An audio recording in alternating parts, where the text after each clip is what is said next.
नमस्कार मंडळी, आज आपण पाहणार आहे बैलपोळा स्पेशल मराठमोळी अस्सल मराठवाड्यातील पुरणपोळी आणि याचबरोबर खाल्ली जाणारी कटाची आमटी. आता कटाच्या आमटीला येळवणीची आमटी, पुरणाची आमटी असं प्रत्येक भागात वेगवेगळ्या नावाने ओळखलं जातं, पण बऱ्यापैकी जी पद्धत असते ती सेम असते.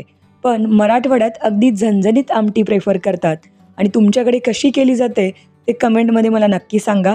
तर आज आपण जर कोणी नवशिके असतील तर त्यांना पुरणपोळी कशी करायची अगदी बेसिक आपण सांगणार आहोत, जेणेकरून कुणालाही जमेल इतकी सोपी पुरणपोळी, याचबरोबर अगदी झणझणीत कटाची आमटी. आणि ही आमटी मराठवाड्यातील काळा मसाला वापरून केलेली आहे. तर अप्रतिम चवीची ही आमटी होते. जर तुम्ही तुमच्याच पद्धतीने बनवत असाल प्रत्येक सणाला, तर एकदा मराठवाडा स्टाईल पुरणपोळी आणि कटाची आमटी करायला काही हरकत नाही. तर चला, काही खास टिप्स अतिशय मऊ लुसलुशीत गोल गरगरीत पुरणपोळीसाठी आणि कटाच्या आमटीला कट छान यावा यासाठी काही खास मोलाच्या टिप्स देणार आहे. तर व्हिडिओ कुठेही स्किप करू नका. सुरुवात करूया पुरणापासनं. सगळ्यात अगोदर पुरणपोळी बनवायचं म्हणलं की मग प्रश्न पडतो तो पुरणाचा. तर बऱ्याच जणांचं पुरण हे अगदी पातळ होतं किंवा अगदीच कोरडं होतं, जसं की पोळी झाडली की पुरण पडतं. असं होऊ नये आणि अगदी लोण्यासारखं पुरण व्हावं यासाठी या टिप्स फॉलो करा. सगळ्यात अगोदर 1.5 वाटी आपण चणा डाळ घेतली आहे, स्वच्छ पाण्याने धुवून 1-2दा. त्यामध्ये हळद चिमूटभर आणि थोडंसं किंचित मीठ टाकलं आहे. गोडाचं प्रमाण बॅलन्स करण्याकरता डाळ शिजवताना थोडंसं मीठ टाकायचं आणि 1 चमचा साजूक तूप. आता साजूक तूप यासाठी टाकायचं, एकतर पुरण चवदार होतं आणि डाळ लवकर शिजते. आता बरेच जण डाळ भिजवतात सुरुवातीला, पण बऱ्याचदा असं होतं ना की आपण विसरून जातो. त्यासाठी गरम पाणी वापरा. साधारणतः 1 ते 1.5 ग्लास पाणी टाकून आपण आता कुकरचा डब्बा जो आहे तो व्यवस्थित ठेवून द्यायचा आहे. कुकरमध्ये खाली पाणी टाकून त्यावर झाकण ठेवलेलं आहे आणि अशा प्रकारे कुकरच्या 3 शिट्ट्या घेणार आहोत. जोपर्यंत पुरण शिजतंय तोपर्यंत आता पीठ मळून घेऊया. साधारणतः 1.5 वाटी पुरण घेतले आपण, त्या पद्धतीनेच पीठ वापरायचे. तर 1.5 वाटी पीठ, त्यानंतर 2 चमचे मैदा पूर्णपणे ऑप्शनल आहे. चवीनुसार मीठही वापरले ह्यामध्ये. आणि सगळ्यात महत्त्वाची गोष्ट, मिठाचं प्रमाण हे कायम व्यवस्थितच असलं पाहिजे. जर मीठ कमी पडलं तर पुरणपोळी फाटते किंवा पुरण हे पोळीतनं बाहेर येतं. त्यामुळं नेहमी मीठ व्यवस्थितच वापरा.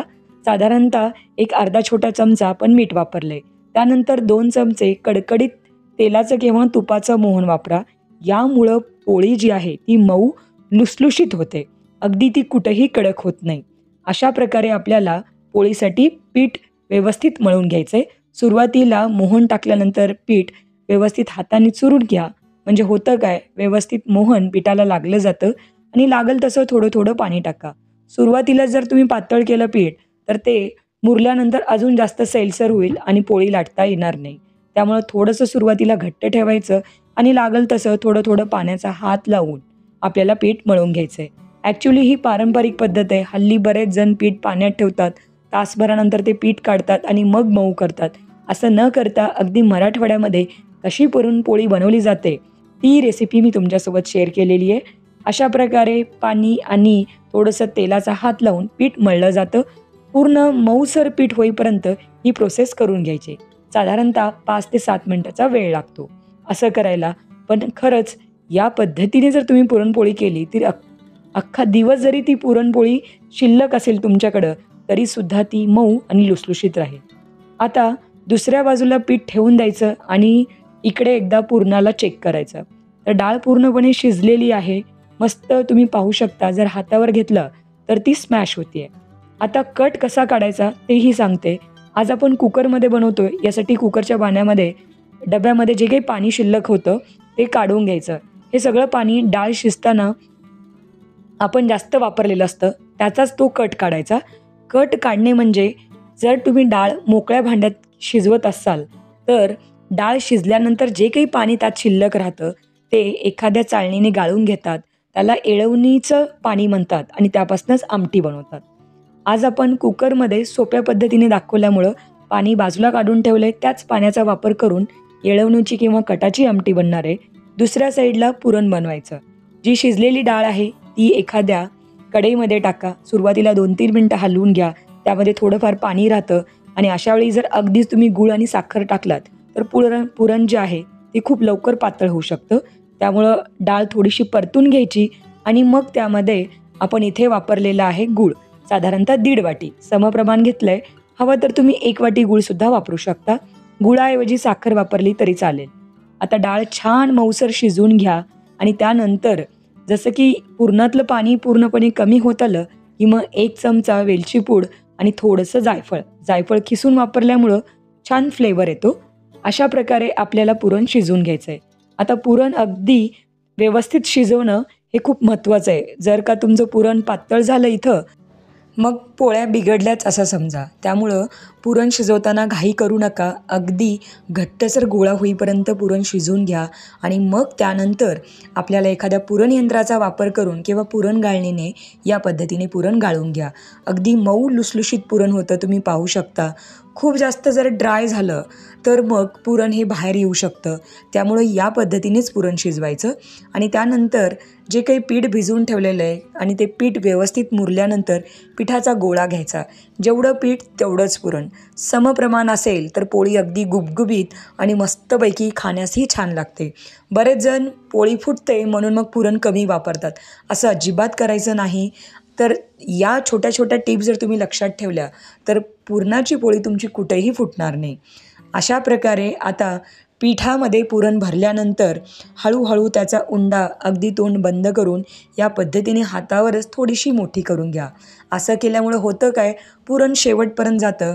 मी तर हातानेच बऱ्याचदा पोळी या पद्धतीने करते आणि मग याच्या पुढची प्रोसेस जी आहे आपण या पद्धतीने करतो. बरेच जण खाली कपडा घेतात, पेपर घेतात. आता प्रत्येकाची सवय किंवा प्रत्येकाची पद्धत वेगळी असते. पण मी पुरणपोळी अशीच लाटते. कुठंही सुकं पीठ जास्त वापरत नाही. सुकं पीठ वापरल्यामुळे होतं काय, की वरवरचं ते पीठ करपलं जातं आणि पोळी खूप लवकर डार्क होते. तर या पद्धतीने जर प्रॅक्टिस नसेल तर थोडंसं पीठ तुम्ही टाकू शकता. अशा पद्धतीने आपली पोळी तयार झाली की मग आता आपण तव्यावरती भाजून घेऊया. तवा कुठलाही वापरा, नॉनस्टिक, लोखंडी किंवा रोजच्या वापरातला असला तरी चालतो. पण एकदा काही तवा गरम झाला की मगच पोळी टाकायची. बऱ्याचदा थंड तव्यावर पोळी टाकतात. असं केल्यामुळं होतं काय, की पोळी खाली चिकटून बसते. म्हणून तवा नेहमी गरम करा, गॅसची फ्लेम मिडियम टू लो ठेवा आणि मगच पुरणपोळी भाजून घ्या. अशा प्रकारे आपल्याला पुरणपोळी भाजून घ्यायची असते. एकदा काय एका साईडने हलकेसे डाग पडले की मग त्याला फ्लिप करायचं आणि दुसऱ्या साईडने पूर्णपणे ती पोळी भाजून घ्यायची. आता पोळी भाजण्याची प्रत्येकाची पद्धत वेगळी असते. बऱ्याच जणांना त्याच्यावरती डाग आवडत नाहीत तर त्या अगोदरच काढतात किंवा थोडीशी खरपूस आवडत असेल तर या पद्धतीने नक्की भाजा. आता दुसरी साईड पूर्ण भाजून घेतली आहे. बघा पोळी जी आहे ती टम फुगली आहे. अगदी मस्त पोळी आपली इथे तयार झालेली आहे. ज्यांना डाग पडलेले आवडत नाही त्यांनी लगेच फ्लिप केली तरी चालेल. तर प्रत्येकाची पोळी खाण्याची पद्धत वेगळी असते. आमच्याकडे अगदी खरपूस भाजलेल्या पोळ्या जास्त आवडतात म्हणून मी या पद्धतीने भाजलेल्या आहेत. बघा किती छान टम फुगली आहे.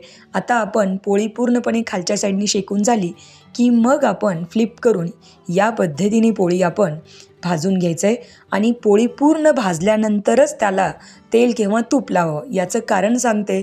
एक तर सुरुवातीला लावलात की पोळी कुठे कच्ची आहे तेही कळत नाही आणि अगदी त्याचा कलर जो आहे की पोळी आपल्याला कच्ची वाटते भाजल्यानंतरही.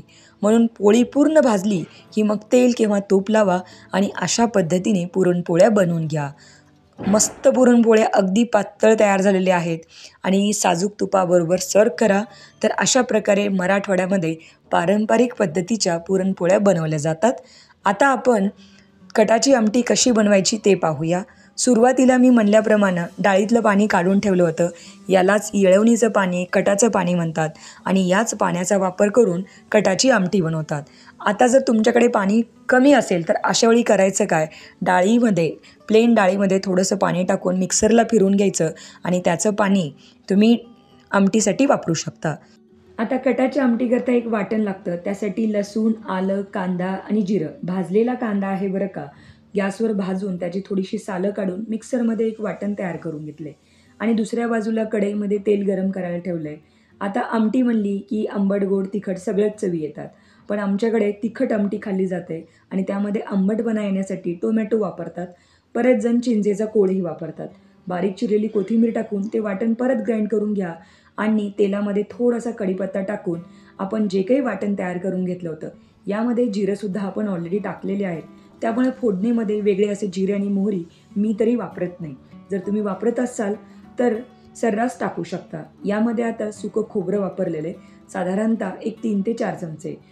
सुकं खोबरं जे आहे ते ऑलरेडी भाजून थोडंसं किसून घेतलं होतं, किंवा तुम्ही मिक्सरला फिरवून वापरलात तरी चालेल. आता ही फोडणी छान परतून घ्या आणि मराठवाड्यातला काळा मसाला वापरायला विसरू नका. साधारणतः 1 मोठा चमचा काळा मसाला. जर तुमच्याकडे नसेल तर गोडा मसाला तुम्ही वापरू शकता, किंवा तुमच्या भागामध्ये जो काही मसाला आमटीसाठी वापरतात तोही वापरला तरी चालेल. त्यामध्ये लाल तिखट चवीनुसार आणि चवीनुसार मीठ वापरलं आहे, आणि जे काही डाळीचं पाणी आपण काढून ठेवलं होतं ते या फोडणीमध्ये ॲड केलेलं आहे. अशा प्रकारे आपल्याला जी काही आमटी आहे ती तयार करायची आहे. आता मस्त आमटी व्यवस्थित मिक्स करून घ्यायचं आहे, आणि यामध्ये बारीक चिरलेली थोडीशी कोथिंबीर ॲड करा. अशा प्रकारे आमटीला उकळी फुटू द्यायची, आणि एकदा काही आमटीला उकळी फुटली की मग गॅसची फ्लेम लो ठेवायची, म्हणजे आमटीला तर्री छान फुटते किंवा आमटीला चांगला कट येतो. अशा प्रकारे आपली झणझणीत अस्सल मराठमोळी मराठवाड्यातील काळ्या मसाल्याची आमटी तयार आहे. आता या पुरणपोळ्या आणि आमटी या बैलपोळ्याला तुम्ही करून पहा, आणि केल्यानंतर तुमचा अभिप्राय मला नक्की सांगा.